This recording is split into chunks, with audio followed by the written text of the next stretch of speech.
मैं कुछ लोगों का नाम लूँगा जिसके बारे में आप क्या सोचते हैं, उनके बारे में किस तरह के थिंग्स रखते हैं आप दोनों लोग। मैं सबसे पहला नाम लूँगा आपको डॉक्टर लक्ष्मण यादव के बारे में। क्या सोचते हैं उनके बारे में?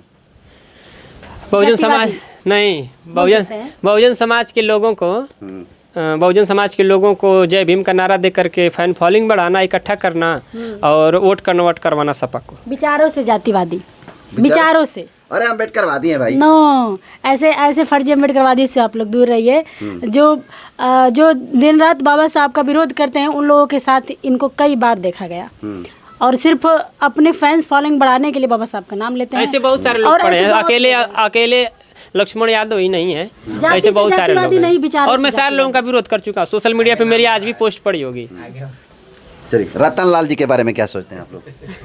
ये सभी लोग कांग्रेस में राजनीति करते हैं और बहुजन समाज पार्टी को खराब बताते हैं और कांग्रेस पार्टी का अच्छाई बताते हैं, जबकि वही कांग्रेस पार्टी कभी सवाल नहीं किए होंगे कि आप जीते जी बाबा साहब को भारत रत्न क्यों नहीं दिए, आप कांसीराम साहब को भारत रत्न क्यों नहीं दे पाते हैं। ये वहीं पे राजनीति करेंगे, बुराई बसपा का करेंगे और अपने ही पार्टी में जिसमें काम करें उस कांग्रेस से ये सवाल नहीं पूछ पा रहे हैं कि आप जीते जी बाबा साहब को क्यों नहीं आप भारत रत्न दिए। आप कांसीराम साहब क्या भारत रत्न के लायक हकदार नहीं हैं? कांसीराम साहब क्यों नहीं आप सवाल कर पा रहे हैं? तो ये सभी लोग सिर्फ राजनीति करते हैं, बहुजनों की अपना स्वार्थ देखते हैं बस।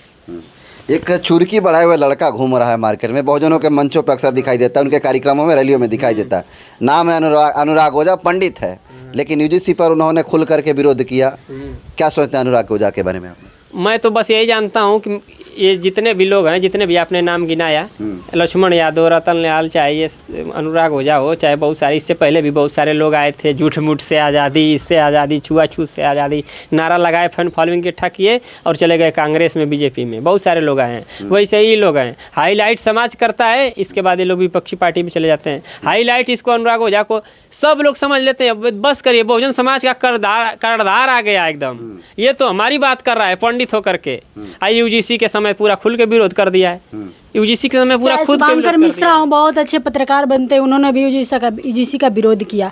अच्छे सबके चेहरे दिख गए जब यूजीसी बिल आया एक, और सबके चेहरे सामने आ गए कि नहीं ये कितना अम्बेडकरवाद को बढ़ावा देते हैं और कितना जातिवाद, भेदभाव वगैरह वगैरह किसको बढ़ावा देते हैं। तो ऐसे लोगों से, समाज के लोगों को मैं यही कहना चाहती हूँ, ऐसे लोगों से सावधान रहिए। आप लोगों के दिमाग में हमेशा यही जाता है कि फलाने, हमें किसी जाति से नहीं लेना देना है कि फलाने, अरे ये तो बाबा साहब का नाम ले रहे हैं, देखिए फला हो कि इतने बड़े हो कि बाबा साहब का नाम ले रहे हैं। मैं भी बता दे रहा हूँ, जो दिन रात बाबा साहब का गाना गा रहा है, जो दिन रात बच्चों को सिखा रहा है कि नहीं पढ़ाई करनी चाहिए, जो दिन रात समाज को बता रहा है कि नशा मत करिए, छोड़ दीजिए, वो खर्चा व्यर्थ खर्चा है, बच्चों की शिक्षा लगाइए, उसके गाने पे व्यूज 500। कोई जो दिन रात देवी मैया का, शंकर जी का अश्लील गा रहा है, वो एक गाना बाबा साहब का अगर अपलोड पे गा दे रहा है, उसका 1 घंटा में 20,000 व्यूज आ रहा है। अगला सवाल, किशोर कुमार पगला जी के बारे में क्या सोचते हैं आप लोग?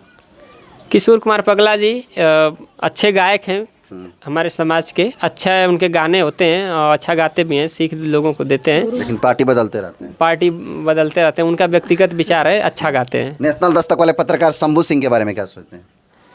शंभू सिंह को भी मैं उसी श्रेणी में मानता हूँ जिसमें रतन लाल यादव हैं और ये लक्ष्मण यादव हैं। ये सभी लोगों के उन्हीं श्रेणी में उनको भी मैं मानता हूँ। क्यों, कैसे लगा आपको? बहुत सारे मैं उनके ऐसे इंटरव्यू देखा हूँ, न्यूज़ देखा हूँ जिसमें उनको ये नहीं बोलना चाहिए, नहीं करना चाहिए, लेकिन लोगों को, मैं अपने समाज के लोगों को क्या कहूँ, कैसे किस नज़रिए से ये लोग लोगों को पहचानते हैं कि कौन हमारे समाज का है, कौन नहीं है, कौन अम्बेडकरवाद की बात में वाकई में बात करता है, ये लोग नहीं पहचान पाते हैं। अभी बामन मेश्राम के बारे में बताइए। जीते जी मान्यवर साहब के जो नहीं हुए, वो आज मान्यवर साहब का फोटो लगा के घूम रहे हैं पार्टी बना करके। मरने के बाद क्या होंगे? जो मान्यवर साहब के जीते जी अलग हट करके बाम सिर्फ नया बना करके और उनके विपक्ष में आ गए, आज वो मान्यवर साहब का फोटो लगा घूम रहे हैं, पार्टी बनाए घूम रहे हैं। मान्यवर साहब की पार्टी पसंद नहीं है, मान्यवर साहब सबको पसंद है, मान्यवर साहब की पार्टी किसी को नहीं पसंद है। एक आखिरी लेना चाहेंगे व्यक्ति को, चंद्रशेखर आदरावन, उनको कैसे देखते हैं, उनकी राजनीति को कैसे देखते हैं आप लोग? वो अपने स्तर से राजनीति कर रहे हैं, जैसे भी कर रहे हैं, बस वही सेम बात मामन मिश्राम साहब वाली कि मान्यवर साहब सबको पसंद है, मान्यवर साहब की पार्टी किसी को नहीं पसंद है। कहना क्या चाहते हैं, स्पष्ट कहिए। मान्यवर साहब की पार्टी मतलब बहुजन समाज पार्टी, और उसको खून पसीने से मानवर कांसीराम साहब ने सींचा है। और मैं मानता हूँ कि जो व्यक्ति मानवर कांसीराम साहब जी को अपना मसीहा मानता हो, निसंदेह उसको बहुजन समाज पार्टी को मानना चाहिए, बहुजन समाज पार्टी में काम करना चाहिए। और चंद्रशेखर आज़ाद जी ने ऐसा नहीं किया, उन्होंने अपनी पार्टी बना ली है। तो उनको मैं एक विपक्ष के रूप में अपने देखता हूँ। मैं बहुजन समाज पार्टी में होता है ना कि एक घर, जिस घर में हम सदियों से रह रहे हैं, जिस घर ने हमें आश्रय दिया, हमारा पालन पोषण किया, वो घर अब कह रहे हैं कि वो घर अब टूट रहा है, तो हमको छोड़ के भाग जाना चाहिए। क्या हम उस घर को बनाने का प्रयास नहीं करेंगे, उस घर को संवारने का प्रयास नहीं करेंगे? अभी तो वो घर बिल्कुल सही है, अभी तो मान लीजिए एक तरीके से उदाहरण कि छज्जा बस टूट रहा है, उसको हम रिपेयर कर सकते हैं। अब हम तब उस घर को छोड़ के जाते हैं जब एकदम घर ध्वस्त हो चुका है, अब उसमें कोई गुंजाइश नहीं है कि इसको फिर से रिपेयर किया, अब नया घर बनाना हमारी मजबूरी है। तब अब अगर आप इस तरीके से काम करते हैं तो शायद समाज आपके साथ होता, हम भी आपके साथ होते।